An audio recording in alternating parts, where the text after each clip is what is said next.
All right, here we are live from the quarantine. Gonna start throwing up some fly tying videos as I have cleaned and organized nearly every component of my life at this point in my house, and I think watched nearly every show I had been meaning to watch on Netflix. So I've been tying quite a few PMDs right now for some of my buddies that are guiding or fishing the lower sack, and I got a few more to tie, so I thought I would do a little video of the pattern I've been tying. It's kind of a variation of an S&M, but I don't know what you would call it. I guess an S&M PMD with some variations.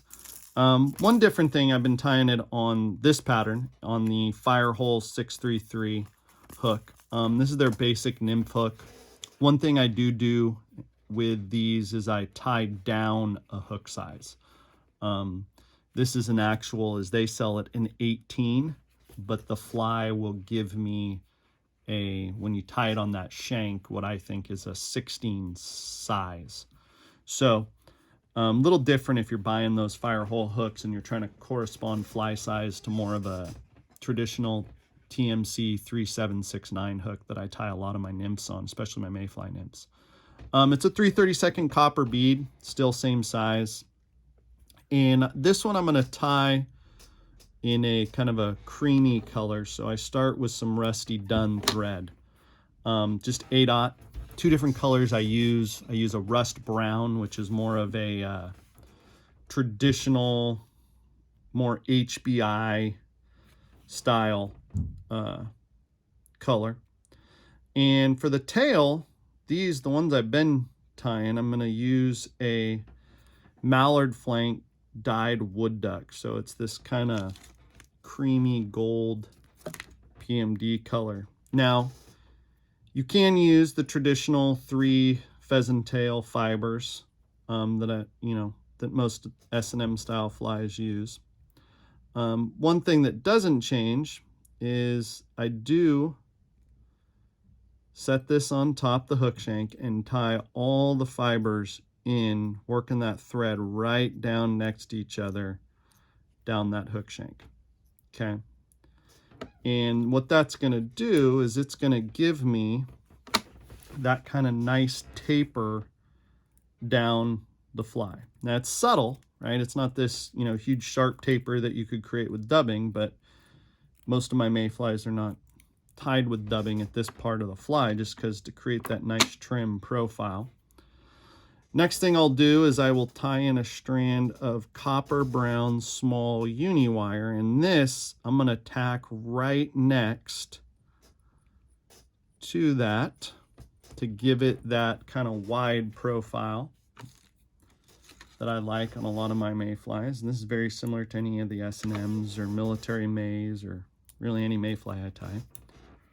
Next thing I'm going to do, I'm going to take a rusty spinner goose biot, and I'm going to set it right on top. Just pinch it down right where that point starts to turn.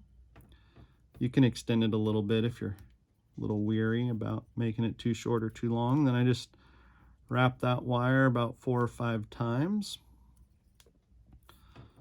Tie it off. Trim it. And if you got a little bit hanging over the back end, you can just kind of trim it. Make sure that tail pops up. And I'm going to take that goose biot and bend it back for the wing case to that last wrap of wire. Okay. Then for the body for this color combo, I'm going to use it's actually a caddis nymph dub.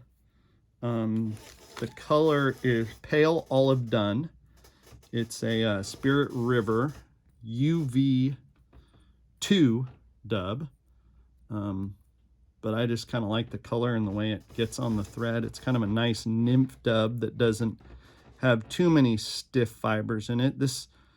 But it will give you a little bit buggier profile. You got a couple, you can kind of see some of that rabbit hair poking out. If you want more of a trimmer, traditional Spring Creeky style taper, you can use just some Antron dubbing like on a lot of the S&Ms, and I'll trim some of those longer fibers off. Now for legs on this, I'm going to use these fibers from the back end of a pheasant tail. Just pin one right to the side. Now you can use midge flash or crystal flash if you so choose in the kind of standard S&M style, but I've been going away from the flash just because everybody is now fishing those flies, and I think those fish, maybe wherever they're at, get a little hip to that flash, and sometimes fish, I think, want a little bit buggier movement, and these fibers kind of give that. Pull that over, wing case over, tack it down, give it a few wraps, then throw that thread underneath.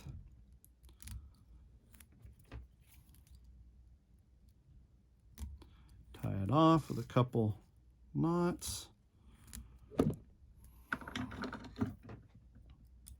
Trim it. Cut that wing case. Then on this one, I've been using some thick